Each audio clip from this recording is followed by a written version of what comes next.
Hello viewers, welcome to my channel. আশা করছি তোমরা সবাই ভালো আছো।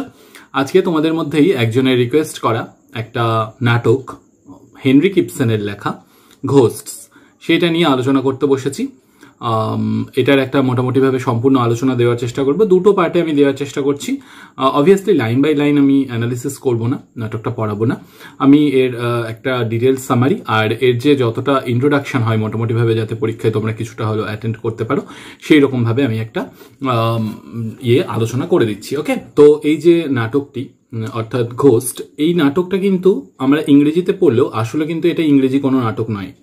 এটা নরওয়েয়ান ভাষা, ঠিক আছে, নরওয়ের যে ভাষা, সেই ভাষাতে এটা সর্বপ্রথম পাবলিশ করেন হেনরি কিপসন, এবং সেটাকে পরবর্তীকালে ইংরেজিতে ট্রান্সলেট করা হয় এবং ট্রান্সলেট করে এটা টাইটেল দেওয়া হয় ঘোস্ট। ওকে, তো এই যে নাটকটা, এখানে কি রয়েছে? ঘোস্ট বলতে তো আসলে বোঝায় ভূত, তাই কি না? তার মানে কি এখানে ভূত নিয়ে কোনো আলোচনা রয়েছে, ভূত সম্বন্ধীয় কোনো কিছু না? এইটা ঘোস্ট টাইটেল থেকে এর যদি অন্য কোনো রকম টাইটেল হতো, সেইটা সবচেয়ে বেশি অ্যাপ্রোপ্রিয়েট হতো। ধরে নাও এখানে যে সমস্ত গল্পগুলো বলা হচ্ছে, কথা মানে যে সমস্ত থিমের উপরে আলোচনাটা রয়েছে নাটকটার, সেইটা অনুযায়ী ফ্রেঞ্চ একটা টাইটেল, একটা শব্দ হয় রেভেন্যান্ট। সেই কথাটা যদি দেওয়া যেত তাহলে সবচেয়ে বেশি সুন্দর হতো এই টাইটেলটা। কিন্তু যাই হোক, সেইটা না দিয়ে ঘোস্ট দিয়েছেন আমাদের যিনি ট্রান্সলেটার তিনি। কিন্তু আমরা যদি বাংলায় বা সংস্কৃততে এটা ট্রান্সলেট করি তাহলে কিন্তু খুব সুন্দর টাইটেলটা যায়, মানে একদম যেটা বোঝাতে চাইছেন সেটা যায়। ঘোস্ট কথার অর্থ কি? ভূত, তাই তো? এবার আমরা ভূত বলতে কি বুঝি? সাধারণত কমন সেন্সে অত্যন্ত সেটা হচ্ছে কি, মানে অশরীরী, আত্মা, এই সমস্ত, তাই তো? কিন্তু আসল যদি সংস্কৃত ওয়ার্ডটা দেখি, ভূত কথাটার মানে কিন্তু অতীত, পাস্ট। তার মানে যে এই জিনিসটা ঘটে গিয়েছে, আমাদের যে সমস্ত অতীত, যা কিছু অতীত ঐতিহ্য বলো, আমাদের অতীত ঘটনাবলী বলো, বা আরো আমাদের যে সমস্ত কিছু রয়েছে অতীতে, সেটাই আমাদের ভূত, তাই তো? ভূত, ভবিষ্যৎ, বর্তমান, এইভাবে কিন্তু বলা হয়। মনে করে দেখো, কাল যখন বোঝানো হয় কোনো অতীতকালকে ভূতকালও বলা হয়, তাই তো?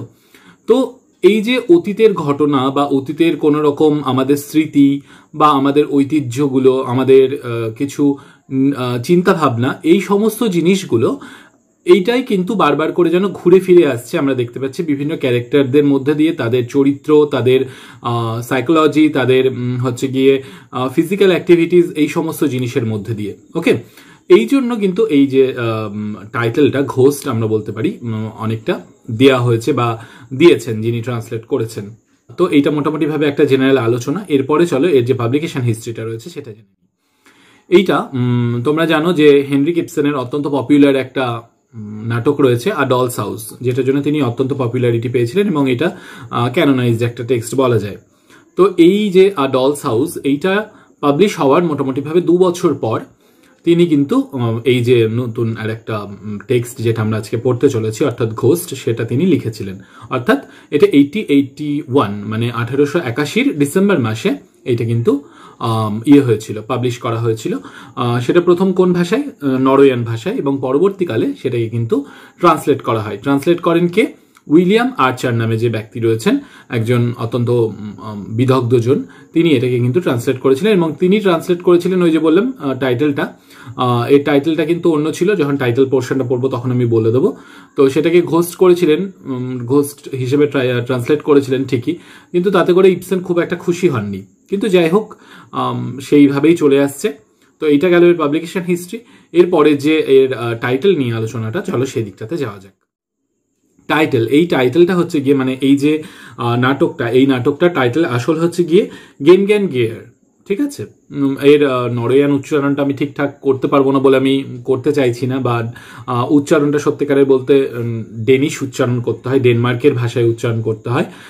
তো যেহেতু আমি সেই দিকটাতে খুব একটা পারদর্শী নই, সেই জন্য আমি উচ্চারণটা ইংলিশেই করছি, গেনগ্যান গেয়ার, ঠিক আছে? এই রকম, যেটাকে ট্রান্সলেট করেছিলেন উইলিয়াম আর্চার, এবং সেটাকে ট্রান্সলেট করেছিলেন ঘোস্ট হিসেবে, ঠিক আছে? ঘোস্ট অর্থাৎ ভূত হিসেবে। তো যেটা তখন বলছিলাম যে এর টাইটেলটা ঘোস্ট না দিয়ে যদি সেই যে ফ্রেঞ্চ শব্দটা রেভেন্যান্ট, মানে পূর্বের কোনো কিছু সেটা পুনরায় ফেরত আসা, সেই জিনিসটা যদি দেওয়া হতো তাহলে বেশি অ্যাপ্রোপ্রিয়েট হতো। কিন্তু যাই হোক, সেটা তো তিনি দেননি। তো আমাদের ঘোস্ট টাইটেলটাকে ধরেই এগোতে হবে।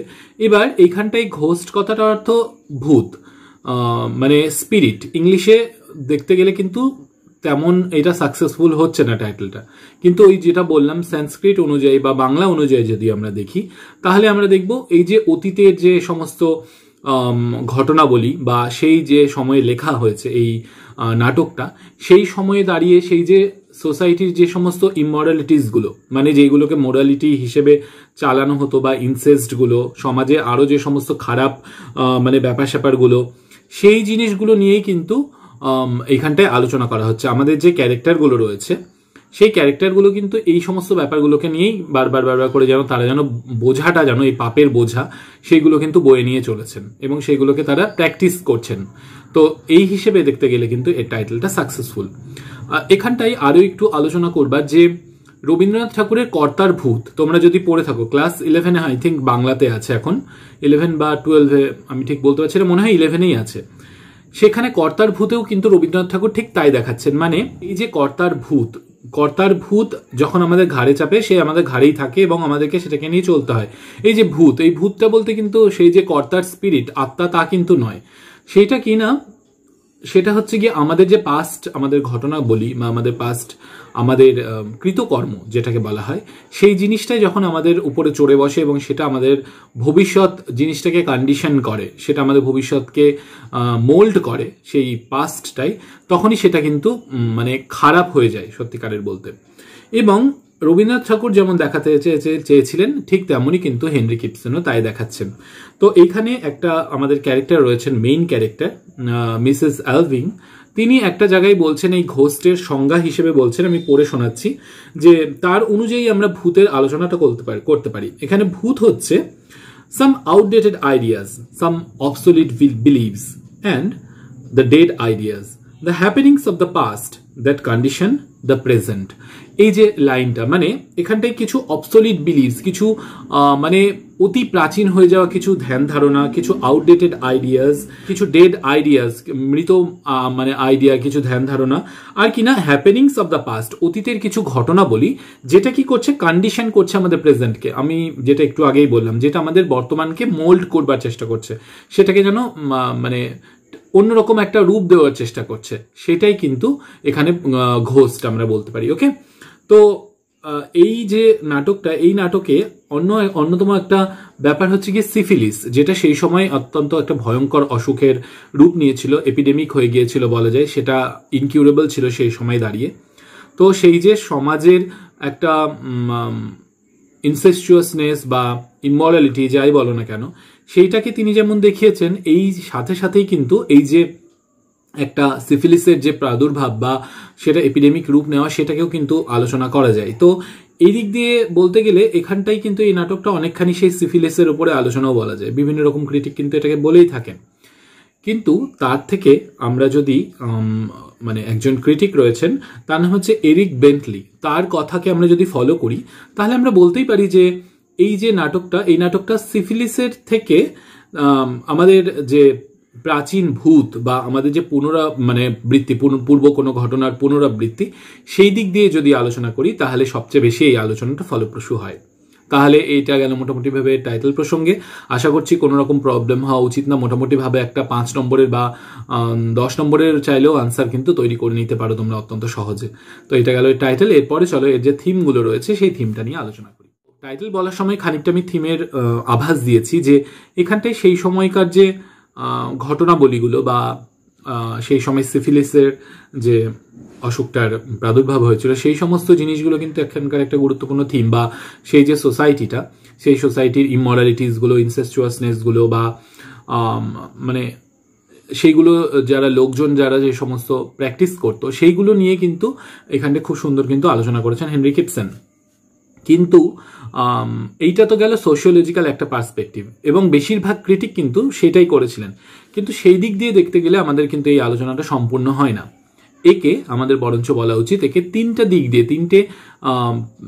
দিয়ে আলোচনা করা যেতে পারে। একটা হচ্ছে গিয়ে সবার প্রথমে আসে সোশিওলজিক্যাল পার্সপেক্টিভ বা সোশিওলজিক্যাল প্লেনে এটাকে আলোচনা করা, সেকেন্ড আসে আইডিওলজিক্যাল প্লেনে, আর থার্ড আসে হচ্ছে গিয়ে মেটাফিজিক্যাল দিক দিয়ে এটাকে আলোচনা করা, এর থিমগুলোকে। তো যদি আমরা সোশিওলজিক্যাল দিক দিয়ে যদি আলোচনা করতে যাই, তাহলে আমাদেরকে বলতে হয় এখানটায় সেই সময়কার সোশ্যাল কিছু ট্যাবু নিয়ে আলোচনা করেছেন হেনরি কিপসন। যেমন এর মধ্যে ইউথেনেশিয়ার উল্লেখ রয়েছে। ইউথেনেশিয়া তোমরা আই থিঙ্ক টার্মটা শুনে হবে যদি তোমরা ঋত্বিক রোশনের একটা সিনেমা রয়েছে গুজারিশ, আই থিঙ্ক, তো সেখানটায় ঋত্বিক রোশন কি করছেন, স্বেচ্ছা মৃত্যুর আবেদন জানাচ্ছেন। তিনি আর বেঁচে থাকতে চাইছেন না, অত্যন্ত কষ্টকর তার জীবনটা, তো সেই জন্য তিনি ইউথেনেশিয়ার আবেদন করছেন। এই যে স্বেচ্ছা মৃত্যু, এই ব্যাপারটা নিয়ে কিন্তু সেই সময়ে মানে সেটাকে কিন্তু সেই সময় খুব খারাপ চোখে দেখা হতো, সেইটা নিয়ে ডিল করছেন একটা ট্যাবু থিম। এছাড়া সোশ্যাল ইমমরালিটি তো বললামই, তারপরে সিফিলিস যে ব্যাপারটা আছে, অসুখটা যেটা হচ্ছে গিয়ে একটা সেক্সুয়ালি ট্রান্সমিটেড ডিজিজ, এই সমস্ত জিনিস নিয়ে কিন্তু হেনরি কিপসন আলোচনা করেছেন। তো বেশিরভাগ ক্রিটিকরা কি করেছিলেন সেই সময়, মানে এই যে যখন এটা পাবলিশ করা হয় সেটাকে কিন্তু প্রচন্ড ক্রিটিসিজমের সম্মুখীন হতে হয়েছিল, এবং বলাই বাহুল্য যে বেশিরভাগ ক্রিটিক কিন্তু এই সোশিওলজিক্যাল প্লেনেই কিন্তু আলোচনাটা করেছিলেন বলেই তারা বেশি এটাকে ক্রিটিসাইজ করেছিলেন, নইলে কিন্তু সেটা হতো না। ওকে, তো আমরা বলতে পারি যে এই যে বিভিন্ন রকমের হচ্ছে গিয়ে এই সেক্সুয়ালি ট্রান্সমিটেড ডিজিজ বা এই যে মার্সি কিলিং, এই সমস্ত ব্যাপার নিয়ে যেহেতু এখানটায় আলোচনা করা হচ্ছে, তাহলে এইটা এর একটা সোশিওলজিক্যাল পার্সপেক্টিভ দিয়ে আলোচনা এটা আমরা করতে পারি। ওকে, এরপরে আসে আইডিওলজিক্যাল প্লেন। আইডিওলজিক্যাল অর্থাৎ আমাদের আইডিওলজি নিয়ে যেখানটায় ডিল করা হচ্ছে। এইখানটায় অত্যন্ত সুন্দর একটা কথা বলেছেন কে না, এডওয়ার্ড বেয়ার নামে একজন ক্রিটিক। ওকে, তিনি কি বলছেন, তিনি বলছেন যে ইবসেনের যে বেশিরভাগ ক্ষেত্রে লক্ষ্য করা যায় লেখাগুলোর মধ্যে যে পরপর দুটো যে সৃষ্টি, তার দুটো ক্রিয়েশনের মধ্যে খুব মিল থাকে, এবং এইখানটাতেও আমরা ডলস হাউস যেটা এর আগে পাবলিশ হয় এবং তার পরবর্তীতে এইটা ঘোস্ট যেটা সেটা পাবলিশ হয়েছিল, তো এই দুটোর মধ্যেও কিন্তু এরকম মিল রয়েছে। কেমন মিল রয়েছে না, তিনি ডলস হাউসে দেখিয়েছিলেন নোরা নামে একজন ক্যারেক্টারকে, যে তার স্বামী এবং সন্তানকে ত্যাগ করে বেরিয়ে যাচ্ছে। তো তাকে কিন্তু নোরাকে মানে লোকজন তৎকালীন যে সমাজ সে কিন্তু বা ক্রিটিকরা তারা কিন্তু খুব ক্রিটিসাইজ করেছিল যে তার স্বামীকে বা তার সন্তানকে তার ছেড়ে যাওয়া একদমই উচিত হয়নি। তো এই গল্পটির মাধ্যমে এবং বলা উচিত যে মিসেস অ্যালভিং এর চরিত্রটির মাধ্যমে এখানে কিন্তু ইবসেন যেন দেখাতে চেয়েছেন যে নোরা যে কাজটা করেছিল সেই কাজটা সে ঠিক করেছিল, অর্থাৎ তিনি নোরাকে সাপোর্ট করেছেন, এবং এই মিসেস অ্যালভিং যদি বেরিয়ে যেতেন তার স্বামীকে ছেড়ে তার সন্তানকে নিয়ে, তাহলে হয়তো তিনি তার সন্তানকে বেশি ভালোভাবে মানুষ করতে পারতেন। এবং এই মিসেস অ্যালভিং এর চরিত্র দিয়ে কিন্তু ঠিক সেই নোরার ক্যারেক্টারটাকেই যেন তিনি তাকে সাপোর্ট করতে চাইলেন, তাকে যেন ঠিক দেখাতে চাইলেন, এটা আমরা বলতে পারি। ঠিক আছে, তাহলে এক্ষেত্রে আমরা বলতে পারি তিনি কি করেছেন, তিনি চিরায়তভাবে যেটা আমরা ভেবে এসেছি এটা ভালো একটা কোনো ধারণা, সেটা প্রুভেন নয় কিন্তু একদমই একটা ধারণা ধরে নাও, যেটাকে আমরা ভেবে এসেছি ভালো, ইবসেন কি করেছেন সেটাকে কিন্তু দেখাচ্ছেন খারাপ হিসেবে, এবং যেটা আমরা খারাপ ভেবে এসেছি সেটাকে তিনি দেখাচ্ছেন ভালো হিসেবে। এই যে অসওয়াল্ড নামে যে ক্যারেক্টারটি রয়েছে, যে ইউথেনেশিয়ার জন্য বা মার্সি কিলিং এর জন্য অ্যাপ্লাই করছে, তার মাকে বলছে, তাকে আমরা সেই সময় হয়তো দাঁড়িয়ে খারাপ দেখছি, কিন্তু তার পক্ষে সেটাই ভালো ছিল। এবং মিসেস অ্যালভিং তিনি যে তার স্বামীকে ছেড়ে বেরিয়ে আসলেন না, তার স্বামীর সাথে মানে তার স্বামী খারাপ হওয়া সত্ত্বেও তার সাথেই তিনি সংসার করলেন, সেটাতে যে তার খারাপ হলো সেই জিনিসটাও কিন্তু তিনি অত্যন্ত সুন্দরভাবে বুঝিয়ে গেলেন। তাহলে এটা গেল এর মোটামুটিভাবে আইডিওলজিক্যাল প্লেনের একটা আলোচনা।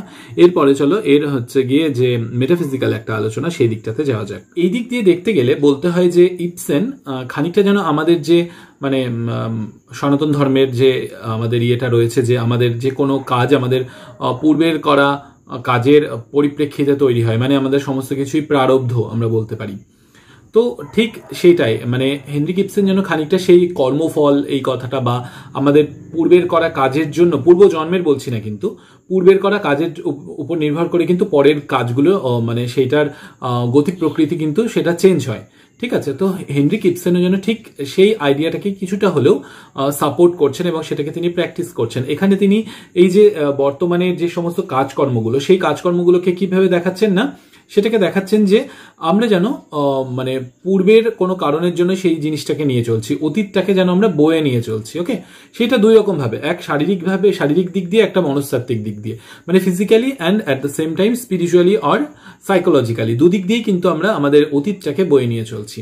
এবার এটা তিনি কিভাবে দেখাচ্ছেন, এই যে দুজন চরিত্র আমি নাম বলছি বারবার করে, অসওয়াল্ডের ক্যারেক্টার বলো অথবা মিসেস অ্যালভিং এর যে ক্যারেক্টার। অসওয়াল্ড কি করছে, সে যে তার শারীরিকভাবে সে সিফিলিস অসুখটাতে মানে সে ভুগছে, তাতে করে কি হচ্ছে, সেই সিফিলিসটা সে তার বাবার কাছ থেকে নিয়ে আসছে, ফলে শারীরিকভাবে একটা পূর্বের কাজ সে বয়ে বেড়াচ্ছে, এবং সাথে সাথে সে তার বাবার যে একটা মানে চারিত্রিক একটা অবনমন ঘটেছিল, তার বাবার যে একটা খারাপ চরিত্র ছিল, লাইসেন্সিয়াসনেস, মানে অন্যের সঙ্গে অনেক মহিলার সাথে যে ব্যাপারটা, খারাপ ব্যাপারটা, সেটা তার ছেলের মধ্যেও যে এসেছিল, সেই জিনিসটা আমরা কিন্তু ইয়ের দিক দিয়ে মানে সাইকোলজিক্যাল প্লেনে আমরা কিন্তু দেখতে পাই। অন্যদিকে মিসেস অ্যালভিংও তিনি সমস্ত কিছুকে ছেড়ে বেরোতে চাইছেন। তিনি অনেক কিছু পড়াশোনা করছেন, অনেক ম্যাগাজিন পড়ছেন, নতুন নতুন আইডিওলজিস তিনি গেইন করছেন, কিন্তু তা সত্ত্বেও তিনি তার যে পাস্ট হিস্ট্রিটা রয়েছে, পাস্ট যে তার যে সেলফটা রয়েছে, সেটাকে কিন্তু তিনি কোনোভাবে মানে পার করে আসতে পারছেন না। তো ফলে বলতেই পারি তাদের মধ্যে এই যে সমস্ত ব্যাপারগুলো, এই যে অতীতটাকে বয়ে নিয়ে যাওয়ার ব্যাপারগুলো, এইগুলো কিন্তু এই মেটাফিজিক্যাল দিক দিয়ে কিন্তু আলোচনাটা করা যায়। ফলে আমরা বলতে পারি যে এই যে নাটকটাকে যখন আমরা আলোচনা করছি, তখন শুধুমাত্র একটা দিক দিয়ে যদি আলোচনা করি, তাহলে কিন্তু এই আলোচনাটা কখনোই সুন্দর হবে না। আমরা বরঞ্চ যদি একে বিভিন্ন দিক দিয়ে এইরকম মোটামুটিভাবে আলোচনাটা করি, তাহলে সবচেয়ে বেশি আলোচনাটা সুন্দর হয়। তো এইটা গেল মোটামুটিভাবে এর থিমগুলো নিয়ে আলোচনা, বা এর থিমকে বিভিন্ন দিক দিয়ে আলোচনা। এরপরে চলো এর যে ক্যারেক্টারসগুলো রয়েছে, সেই ক্যারেক্টারগুলো সম্বন্ধে আলোচনাটা করে নিই। এখানে 5খানা মেইনলি ইম্পর্টেন্ট ক্যারেক্টার রয়েছে, তার মধ্যে 3জন বেশি গুরুত্বপূর্ণ আর 2জন মাইনার ক্যারেক্টার। ওকে, সবার প্রথমে আসে মিসেস অ্যালভিং। তো প্রথমে মিসেস অ্যালভিংকে একজন মানে সাপোর্টিং ক্যারেক্টার হিসেবেই দেখানো হতো, কিন্তু পরবর্তীকালে আসল বোঝা গেল যে তিনি হচ্ছেন গিয়ে এই গল্পের, আমাদের এই নাটকের একজন প্রোটাগনিস্ট, এবং হচ্ছেন গিয়ে তিনি একজন বিধবা মহিলা। তার হাজব্যান্ড মারা গিয়েছে, তার হাজব্যান্ডের নাম হচ্ছে ক্যাপ্টেন অ্যালভিং। তার নামটাই আমরা উল্লেখ পাচ্ছি, তাকে আমরা সশরীরে কখনোই স্টেজে দেখতে পাচ্ছি না। তার একজন ছেলে রয়েছে, সে হচ্ছে গিয়ে আমরা মানে মনে করতাম এতদিন অবধি যে তিনি হচ্ছেন গিয়ে এই গল্পের প্রোটাগনিস্ট, কিন্তু তিনি আসল প্রোটাগনিস্ট নন। তিনি হচ্ছেন গিয়ে অসওয়াল্ড অ্যালভিং, সেকেন্ড ক্যারেক্টার, আমাদের সেকেন্ড ইম্পর্টেন্ট ক্যারেক্টার। এবং থার্ড ইম্পর্টেন্ট ক্যারেক্টার হচ্ছে প্যাস্টার ম্যান্ডার্স। প্যাস্টার হচ্ছে গিয়ে চার্চ রিলেটেড একজন পার্সোনালিটি, বুঝতেই পারছো, এবং তার নাম হচ্ছে ম্যান্ডার্স। ওকে, প্যাস্টার ম্যান্ডার্স। তো যাই হোক, এই 3জন মেইন ক্যারেক্টার। আর তো আরো 2জন যে মাইনার ক্যারেক্টার রয়েছে, তারা হচ্ছে গিয়ে ইংস্ট্র্যান্ড নামে একজন ব্যক্তি, যে একটা মানে সেইলারদের জন্য একটা রিহ্যাবিলিটেশন সেন্টার খুলতে চায়, কিন্তু আসলে সেটা রিহ্যাবিলিটেশন সেন্টার না, সেটা একটা আসলে ব্রথল। এবং তার একটা মেয়ে রয়েছে, যেটা আদপেও তার বায়োলজিক্যাল ডটার নয়, বরঞ্চ আমরা বলতে পারি সে হচ্ছে গিয়ে ক্যাপ্টেন অ্যালভিংয়েরই একটা ইলিসিট মেয়ে, মানে অবৈধ মেয়ে। তার নাম হচ্ছে রেগিনা। হিসেব মতন অসওয়াল্ডেরই বোন হয়, অবৈধ সন্তান, মানে যেহেতু তার বাবার, তাহলে সেই হিসেবে তার বোনই হয়, হাফ সিস্টারই হয়, কিন্তু তারা জানবে না, একদম নাটকের শেষে গিয়ে জানতে পারা যাবে। এদের দুজনের মধ্যে মানে ভাই বোনের মধ্যে কিন্তু একটা রিলেশনশিপ একটা আমরা তৈরি হতে দেখতে পাবো।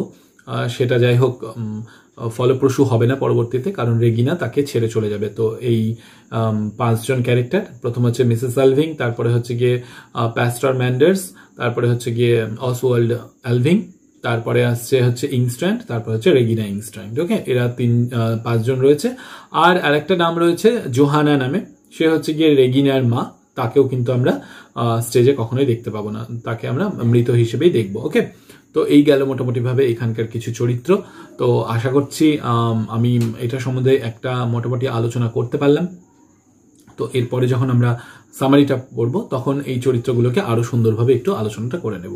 ততক্ষণের জন্য তোমরা সকলে ভালো থেকো। আজকের ভিডিওটা এখানেই শেষ করছি, আর সম্পূর্ণ ভিডিও দেখবার জন্য অসংখ্য ধন্যবাদ।